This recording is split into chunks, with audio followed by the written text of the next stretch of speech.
What's going on, miners, and welcome back to the Hobbyist Miner channel. Well, we're out at our second crypto mining shed. If you guys have been following along, this is video 6 in our entire progress of renovating this 15-year-old shed to be a Bitcoin mining shed. And we're gonna pack this thing full with ASICs. I can't wait. But if you guys are just checking this out for the first time, I'll put links to all 5 previous videos, start to finish, so you guys can go ahead and catch up. So check them out directly down below before you jump forward. But without further ado, let's go ahead and give a progress update. Today's video is sponsored by CryptoCaverns.com. I had the pleasure of visiting Crypto Caverns mining farm and facility back in October. Rows and rows of hosted GPU mining rigs and customer ASICs line their impressive facility, located in upstate New York along a river and hydroelectric dam. The team at Crypto Caverns is now offering the public the ability to purchase GPUs and ASICs directly from their website with no minimum quantity required. I just picked up 5 Galax RTX 3070s from Crypto Caverns, and I'm considering nabbing 3 more to fill a full 8 GPU mining rig. Concerned on quality? No worries. Crypto Caverns has a full 30-day money-back guarantee return policy, as well as volume discounting and free domestic shipping in the United States. Use checkout code HOBBYIST for $100 off any ASIC purchase. Thanks again to CryptoCaverns.com for supporting the hobbyist miner community. All right, guys, it is crazy overcast today. It actually is really nice out here. I've been working out here in 95 degree Fahrenheit temperatures in Pennsylvania. So today it's like in the 60s. It's crazy. So there's a little bit of wind. Not sure if the microphone is going to pick it up. But last time we left off in video number 5, we went ahead and showed you guys the intakes. If you guys aren't familiar and you're catching up, this wall used to be all vinyl, just like the rest of this shed here. We went ahead and removed the vinyl, installed plywood, pressure treated exterior plywood, got that installed and actually paint matched it to the rest of the shed, which you can see from right there. Took some of the old vinyl, took it to Lowe's, they paint matched it, which was absolutely awesome. And we got our gable vents installed. Once again, huge shout out to Rusky's Crypto Mining. I'll have a video coming out here soon from where we got these from. He's a fellow crypto miner in Pennsylvania, and he also built a crypto mining shed. He had a bunch of these that he was not going to use, so I ate them up pretty quickly. So no update, unfortunately, on our electric yet. Waiting on Mr. Electrician. If you guys are just tuning in, on the opposite side of this wall, we are going to have a 150 amp panel. We're actually going to trench it out using 2224, I think it is, burial cable out this way. And it's gonna run right up over to there. It's like 140 some feet right over to his panel for his house. His house is a 200 amp. We're going to be installing 150 amps right on the other side of this, as well as 2 Ethernet cables that we went ahead and purchased some exterior rated burial Ethernet cable that'll run in on this side here. So no update, unfortunately, but hopefully soon, as electric will be needed. So here is what we got done. And this was one of the biggest undertakings on the shed so far, at least for me. Did these all on my own. In my last shed, the shed that I currently have at my house that we're going to continue using, is going to be primarily GPU mining and some smaller ASIC miners, your iPolos, your Jazz miners, stuff like that. I had a hand installing these. This time, it was all me. And it was a lot of work. I'll go ahead and show you guys inside. It is not as easy as it looks, but I think we made out pretty dang good. So what are you looking at? Well, these are 4 T14 AC Infinity shutter fans. These are our exhaust fans. So as we turn them on, they come up and they let the exhaust out, and you can actually see some of the fans and stuff right inside there. It was definitely a learning experience.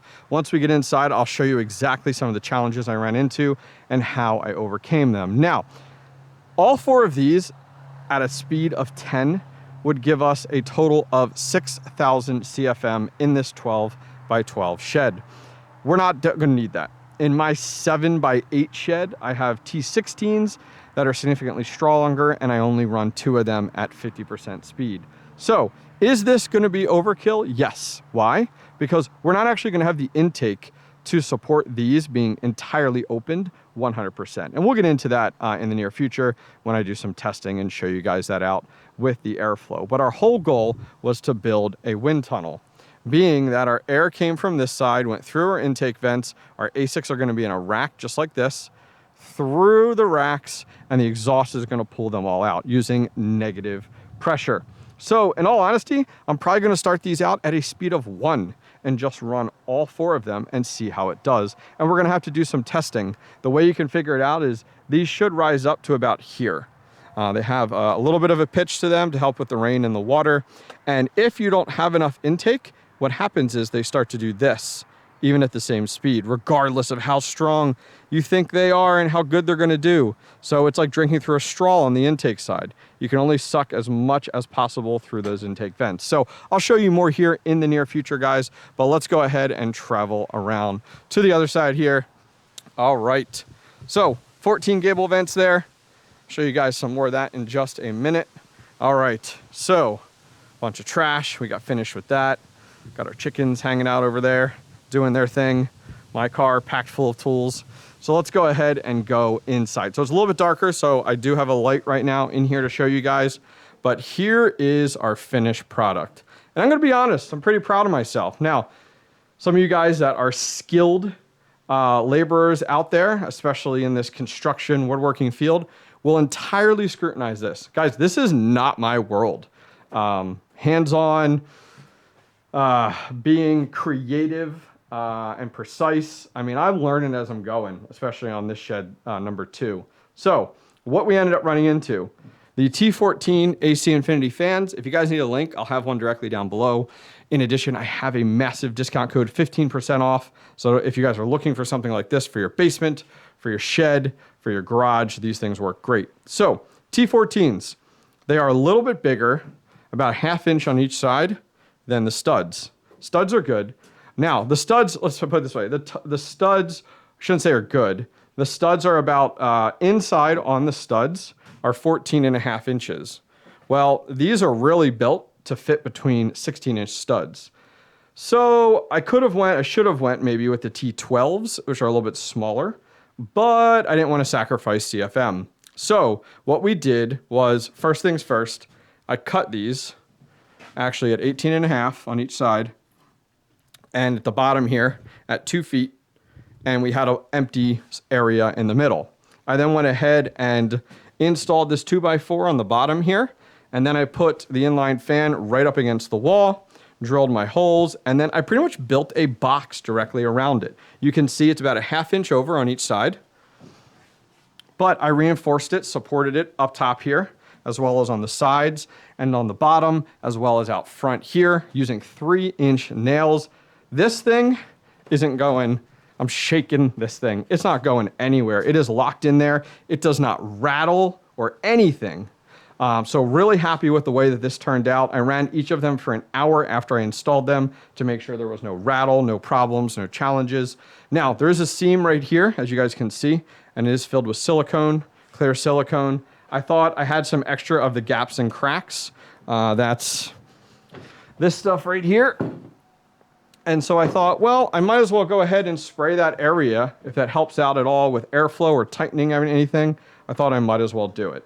So I did that with all of these. So the first one to engineer and do all this took me about 2.5 hours. I'm not going to lie. And then I came back after dinner and started this one, and then got to the next one and to the next one. And by the time I finished this one, it was pitch black outside, and it was like 10:30 at night. It was late and it was dark, and I'm running around with, this is the only light I had and my phone doing everything, but I thought it turned out pretty slick. So what's next? Well, once the electrical's in, we're gonna have a box up here, and thankfully AC Infinity sends really long cords. So this guy and this guy are gonna run up here and plug in, and we're gonna have another outlet right up here for this guy and this guy. And they're gonna get plugged in as well up there. Now, they do come with, you can see it's like USB-C plug, and each one has one. So I'm going to end up running all of them into the middle, and I'm going to plug it into an AC Infinity controller. I'll put a link right up right now and a picture of what we're gonna be using. And we're going to use this controller to stage these. So because there's 4 fans, I can say what fans to turn on when. So my goal is to have the center fans to create almost a cone effect on all the time. And the ones on the outside don't really kick on unless the heat hits a certain temperature. And we'll have to play with it. It's all testing. There's not one solution fits all, as well as we have this higher ceiling in here. So we have a larger area. It's not just like flat right above us here. You know, we do have, you gotta think, the air comes in and goes up. Now this will work out nicely. In the wintertime, I'll probably turn off all of these except for one, and it'll allow the heat to rise inside here and recirculate through, which will happen, happened in my shed as well, and works out really, really well. So, actually, let me go ahead and get one of these plugged in. I can show it off to you guys. All right, so we just got it plugged in. Because we don't have a controller plugged in, it ramps up to a speed of 10 automatically. And I'll show you guys what we're looking like. All right, so there you go. You can see, even with all of that intake, with everything open, you know, it doesn't go like this, because you actually want it down with the rain and everything. So this is the way it should look. But what'll happen is, as we close doors and stuff like that, it'll go down more. So you don't want to run these at a max speed. They actually will battle each other. But you can see, I mean, it's not super, super loud. Sorry, I'm walking on this vinyl siding here. This is the extra stuff, but it's worked out really, really nice. I'm really happy with it. The nice thing is too, is the way that this, the shed is set up. The rain will fall right off the top of the shed here and work out well. So let's go back inside. Yeah, 1500 CFM right there. That's gonna be awesome. So what's next? Well, we got the flooring purchased. We're gonna do what we did in my shed with the flooring. I'll throw up some pictures and video real quick here. We're gonna clean the floor, mop the floor, clean it up the best we can. You know, it's a shed floor. And then we're going to epoxy the floor. We're gonna put some white, black, and blue flakes on the floor like we did with my shed. And then we're gonna do a clear coat on top of it.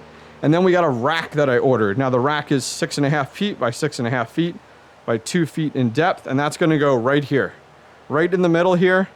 And we have tons of room on the left and right side, which is gonna be awesome. So that's what's next on my list. We're waiting on the electrician to get all of our electrical done in here. Some of it is roughed in, but still lots to be done. Well, guys, that's it for today. A quick update for you guys on our crypto mining shed, making some great progress, hoping to bring you guys a video every week as we move along in our journey. If you guys enjoyed the video, give it one of these, and I'll see you guys next time. Take care.